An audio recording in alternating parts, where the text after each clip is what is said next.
Walton LED TV পাওয়ার শুধু টিপ টিপ করে জ্বলে নিভে। তো এই সমস্যাটা হলে কিভাবে সমাধান করবেন সেই বিষয়টি আমি আপনাদের মাঝে আলোচনা করব। তো ভিউয়ার্স, আশা করি আপনারা সবাই ভালো আছেন। তো দেখুন, সর্বপ্রথম আমি একটু মেজারমেন্ট করে আপনাদেরকে দেখাবো। এখানে যে 25 ভোল্ট, দেখুন এই 25 ভোল্ট কিন্তু আমাদের পারফেক্ট আছে। এখন দেখাবো আমাদের যে সাপ্লাই সিস্টেম যে 12 ভোল্ট সেটা দেখাবো। এই দেখুন এখানে 12 ভোল্ট। তো এই 12 ভোল্টটা দেখুন আমাদের শুধু আপ ডাউন করে 7, 6, 8, 7 এরকম শুধু আপস অ্যান্ড ডাউন। তো ভোল্টেজ যখনই এরকম করে তখন কিন্তু আমাদের এই সমস্যাটা হয়ে থাকে, বিশেষ করে ইন্ডিকেট। তো আমরা যে কাজটা করব, আমাদের এই যে পাওয়ার যে মসফেট আছে এবং এখানে যে পাওয়ার আইসিটা আছে এটাকে আমরা একদম সম্পূর্ণভাবে খুলে ফেলবো। খুলে ফেলে একটা মডিউলের মাধ্যমে আমি আপনাদেরকে দেখাবো যে এই কাজটি 100% কীভাবে আপনারা সমাধান করবেন। তো এখানে যে পাওয়ার মসফেটটা আছে সেটাকে আমরা একদম রিমুভ করে ফেলবো। তো এটা রিমুভ করার জন্য এই অপর পাশে হিটসিং থাকে, হিটসিংয়ে কিন্তু খুব সুন্দরভাবে সোল্ডারিং করা থাকে। তো হিটসিংটা সুন্দর করে খুলে নিতে হবে এবং মসফেটে যে 3টা লেগ থাকে সেটাকেও সুন্দর করে রিমুভ করে নিব, অর্থাৎ সোল্ডারিং যে রাংগুলো থাকে সেটাকেও সম্পূর্ণভাবে রিমুভ করে নিতে হবে।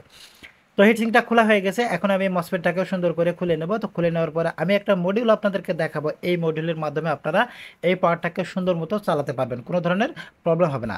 তো এখন আমাদের পাওয়ার যে চিপস আইসিটা আছে সেটাকে আমরা একদম রিমুভ করে ফেলবো এখান থেকে। দেখুন একদম কিন্তু আমি এখান থেকে রিমুভ করে দিলাম। তো রিমুভ করে দেওয়ার পরে এখন এই যে মডিউল, দেখুন এই যে 4 তারের যে মডিউল, এখানে মডেল নম্বরটা দেওয়া আছে। তো এই মডিউলের 4টা তার থেকে একটা লাল, একটা কালো, একটা হলুদ, একটা নীল। তো কোনটা কোথায় যাবে সেই বিষয়টা আমি আপনাদেরকে দেখাবো। এই যে লাল যে দেখতে পাচ্ছেন, লালটা যাবে আপনাদের ড্রেন। ওইখানে কিন্তু লেখা আছে লাল যে তারটা সেটাকে আপনারা সরাসরি ড্রেনে লাগিয়ে দেবেন। তো লালটাকে ড্রেনে লাগিয়ে দিয়েছি। এখন আমাদের যে কালো, কালোটা সরাসরি আপনারা সোর্সে লাগাই দিবেন। এস লেখা আছে, ডি এবং এস লেখা আছে। তো কালোটা আমরা এস যেটা সেটাতে আমরা সোল্ডারিং করে দিলাম। এখন দেখুন আরও যে 2টা তার আছে, একটা আছে হলুদ এবং একটা আছে নীল। তো হলুদটা আপনারা কি করবেন, এখানে আমাদের আউটপুট যে 12 ভোল্ট থাকে সেই 12 ভোল্টের প্লাস যে পিনটা আছে সেটাকে আপনারা হলুদ তারটা লাগিয়ে দিবেন। একদম সহজভাবে কিন্তু আমি কাজটি আপনাদেরকে দেখাচ্ছি। এবং নীল যে তারটা আছে সেটা আপনারা গ্রাউন্ডে লাগিয়ে দেবেন। তো লাগানো হওয়ার পরে দেখুন এখানে কিন্তু একটা ভেরিয়েবল আছে, যদি আপনাদের ভোল্টেজটা কম বেশি থাকে আপনারা এটার মাধ্যমে কমাতে এবং বাড়াতে পারবেন। তো আপনারা 12.5 বা 13 ভোল্ট রাখবেন তাহলে হবে। এখন এই হিটসিং দেখুন, এটাকে আমরা ব্যবহার করব, এজন্য আমরা এর 2 প্রান্ত কেটে দেবো, অর্থাৎ উপরের মাথা এবং নিচের মাথা যে সংযোগটা আছে এটাকে আমরা একদম কেটে রিমুভ করে দেবো। রিমুভ করে দেওয়ার পরে এই সংযোগটা এই যে দেখুন তারের মাধ্যমে আমরা অন্য জায়গায় দিয়ে দেবো। এই যে দেখুন এইখান থেকে এই যে ডিরেক্টলি এই পর্যন্ত আসছে, তো আমরা লাইনটা কেটে দেওয়ার কারণে তারের মাধ্যমে সংযোগটা আবার দিয়ে দিলাম।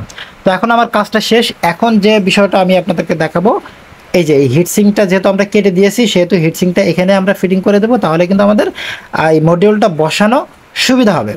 তো মডিউলটা একটু গুছিয়ে রাখার জন্য আমি টেপটাকে লাগিয়ে দিলাম।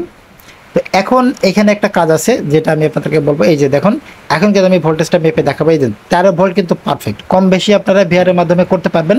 তো 13 ভোল্ট যেহেতু পারফেক্ট আছে সেহেতু আমি টিভিটাকে লাইন দিয়ে আমি আপনাদেরকে দেখাবো যে পারফেক্টলি আমাদের কাজটা হয়েছে কিনা।